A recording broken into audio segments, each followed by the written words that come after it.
there from Casala behind the plate. But now Kinnaman in a hitter's count. And we'll see if Mike Roberts gives him the green light. Lots of room up the middle for Brett Kinnaman. The second baseman Horner is playing in.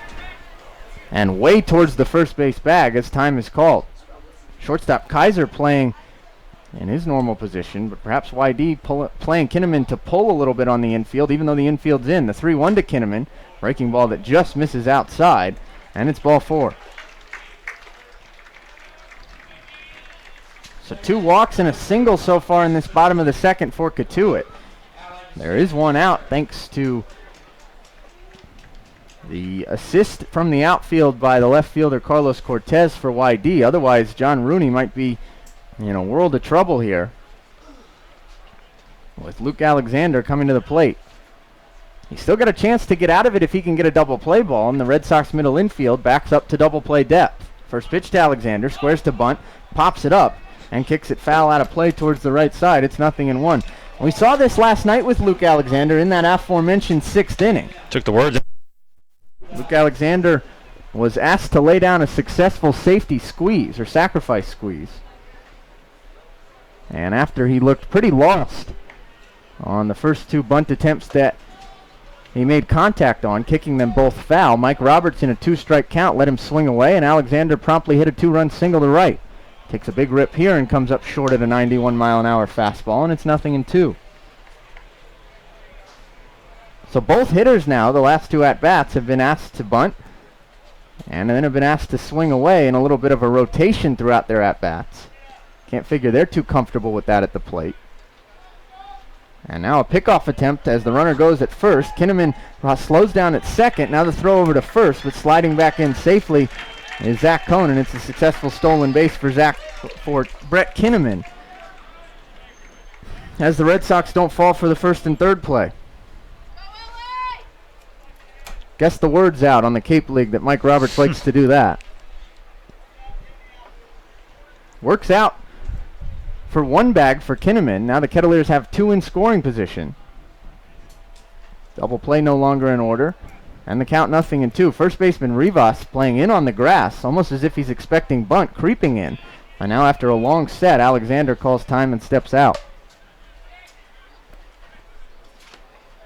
Good speed on the base pass. Cohn at third, Kinnaman at second. And we've already seen a good arm in left from Cortez. Not sure about the other 2. The 0-2 to Alexander. Big swing and a miss at a slider that was down and in for strike 3. So a big strikeout from John Rooney. He went to his put-away pitch on that slider that had some heavy bite to it. And he now has just 1 out left to get with Michael Tolia coming to the plate. Tolia has had an ugly start to his Kettleers career so far. There's really no other word for it. He's 0 for 8 with 3 double plays hit into and 4 strikeouts. First pitch to Tolia, skips in for ball 1. Arrived this afternoon at 2 p.m. And Tolia was the only Kettleer here. He was in the batting cage, taking practice swings off the tee. Certainly wants to get his early struggles this season corrected. And a big spot here in the second to do so. Tolia had the night off last night. He's got a chance to announce himself to Kettleer fans in a big way here if he can come through. The 1-0 tails way up and away at 91 miles an hour. And it's 2-0. We were told by our broadcast comrade for the Red Sox, PJ, who was actually one of John Rooney's teammates at Hofstra, that Rooney's fastball does have some 2-seam late life. I think we saw that there on the 1-0 pitch. Now here's the 2-0 high heater on a 4-seamer, it looked like, from Rooney there. And Tolia swings through for a 2-1 count.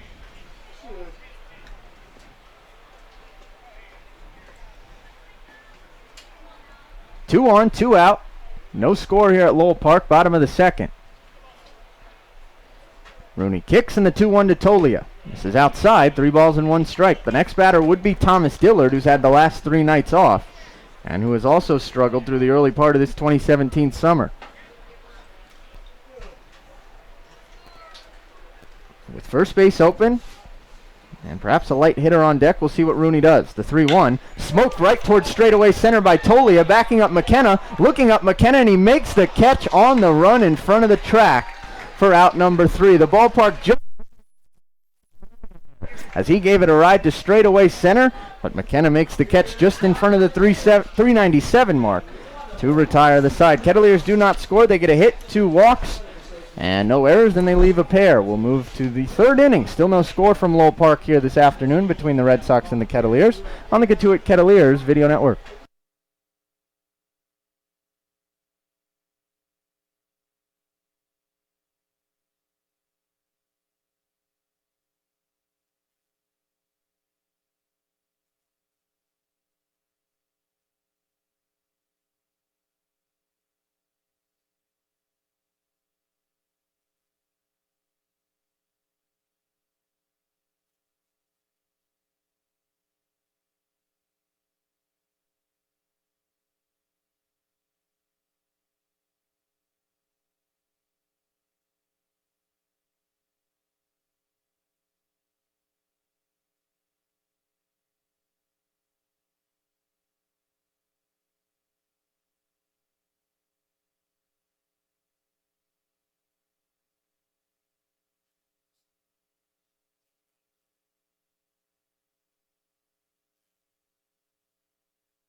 Bottom third of the order due up for YD as we move to inning number 3. No score between the Kettleers and the Red Sox so far tonight. Noah Davis perfect through his first 2 innings. Kettleers threatened in the bottom of the second, but ultimately came up empty. They did. 3. Michael with 2 in scoring position, just missed a home run, as now Luke Miller had a first pitch breaking ball that apparently misses low. No score. 6.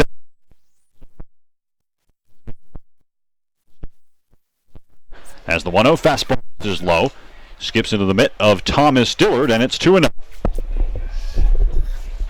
In that, he went just 2. So the next out he records will equal the longest start career. To the back, and it's now 3-0. Luke Miller, a strike, and not the good kind. He's already struck out 6 times and 15 at bat. As the 3-0 fastball gets the lower half, 3-1 now. He hit the strike as Davis kicks in front. It's fouled over toward the Cotuit double. And the count now 3-2 on Miller. Luke Miller, a .235. It's 2 for 2 on the base pass, but again, score.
He's 5 for 13 at the plate. A couple walks, a couple.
This evening on our Mixer page. We have technical difficulties on YouTube still with the... We have it back. We get back. As the 3-2 from Davis. 9-2. And there are 2 goals. I understand the... However you... You're listening in on Mixler. Probably not a bad... For the visual game is Casella. I understand that everything that will come statistically for any team in the Cape League at this point should be taken with a grain of salt because of the small sample size. First pitch from Davis, a fastball that misses low. But so far the at-bats for YD have been very atypical from the numbers that they've put up coming into this game so far this year at the plate. I'll wait for this pitch.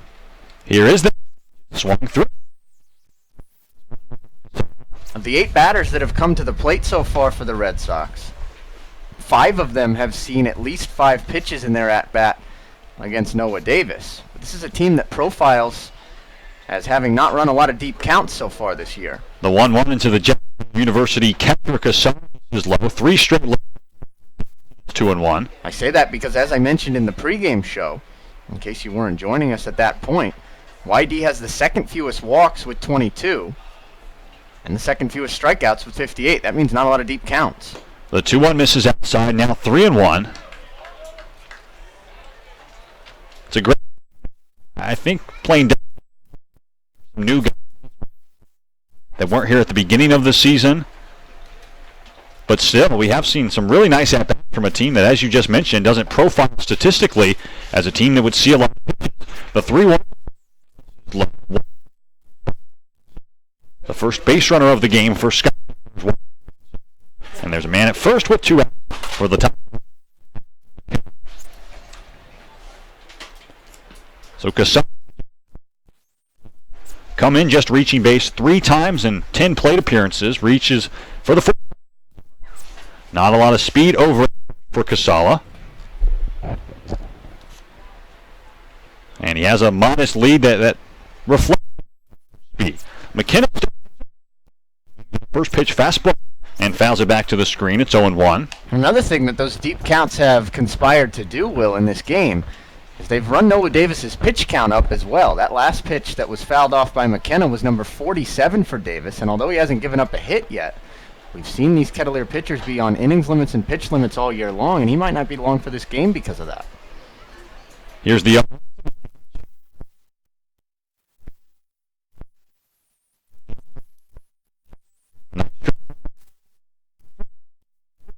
So a 2. He regroups nicely, gets McKinnon to ground. We're through 2.5 innings. Still no score on the Cotuit Kettleers.